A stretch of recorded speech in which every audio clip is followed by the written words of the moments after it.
As autoridades de saúde em todo o mundo já explicaram a importância dos testes em massa para controlar a epidemia.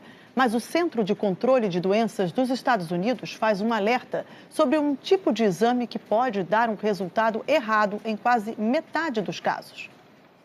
Pode ser num posto de combustíveis, numa tenda do lado de fora da farmácia ou no estacionamento de um shopping. Não faltam opções para quem quer fazer um teste para a Covid-19. Eu vim saber se eu já tive contato com o vírus, se estou imune. Eu tenho mais medo de transmitir do que de pegar a doença. O teste que a Clarissa comprou por R$ 251 é do tipo sorológico. A partir de uma amostra de sangue, o exame indica se a pessoa produziu ou não dois tipos de anticorpos, IgM ou IgG, que são defesas produzidas pelo organismo quando está ou já foi infectado pelo vírus. A análise pode ser feita em laboratório ou com kits como esse, parecidos com testes de glicemia.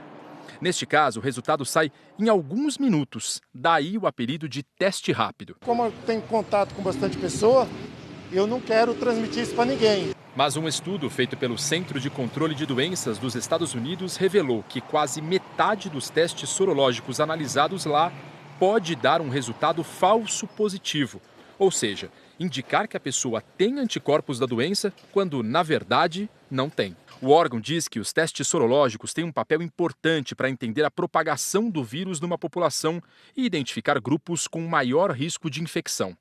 Mas alerta que o resultado desses testes de imunidade não devem ser usados para determinar, por exemplo, se alguém pode voltar ao trabalho, e nem para agrupar pessoas em escolas, alojamentos ou presídios. O que está todo mundo querendo e procurando, e até se fala em passaporte imunitário.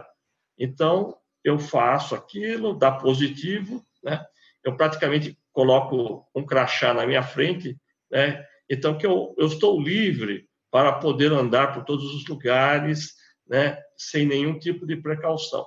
Isso não é verdade. Este médico brasileiro, pesquisador da Universidade de Oxford, no Reino Unido, explica que a confiabilidade do resultado do teste sorológico depende do percentual da população que teve a doença. Quando esse teste é realizado em locais onde ainda há muito poucos casos, a chance de termos um falso positivo é muito grande.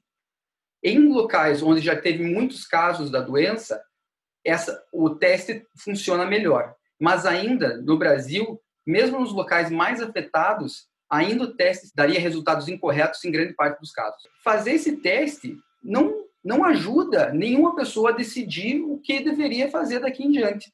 A Organização Mundial da Saúde não recomenda o uso de testes sorológicos para o diagnóstico da doença e aconselha os países a aumentarem a testagem usando os exames do tipo RT-PCR, ou teste genético, que detecta a presença do próprio vírus no organismo. É o teste mais usado por países que conseguiram controlar a doença, como a Coreia do Sul. Por lá, o governo faz entre 15 e 20 mil testes PCR por dia na população, com o objetivo de rastrear e isolar quem foi infectado. Seja pelo método sorológico ou genético, o fato é que o Brasil ainda testa muito pouco. A taxa é de 2,28 testes por 1.000 habitantes, a pior entre todos os países da América do Sul. Estamos na frente apenas de países como Etiópia, Bangladesh e México.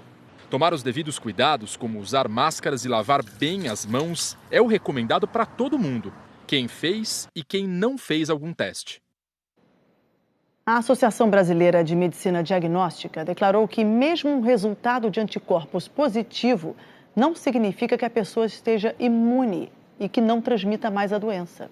E que todas as medidas de prevenção da doença precisam ser mantidas. A associação também afirmou que já alertou as autoridades sobre os testes feitos em locais inadequados, como o posto de gasolina que mostramos na reportagem. O responsável pelos exames feitos no posto disse ter autorização para funcionar.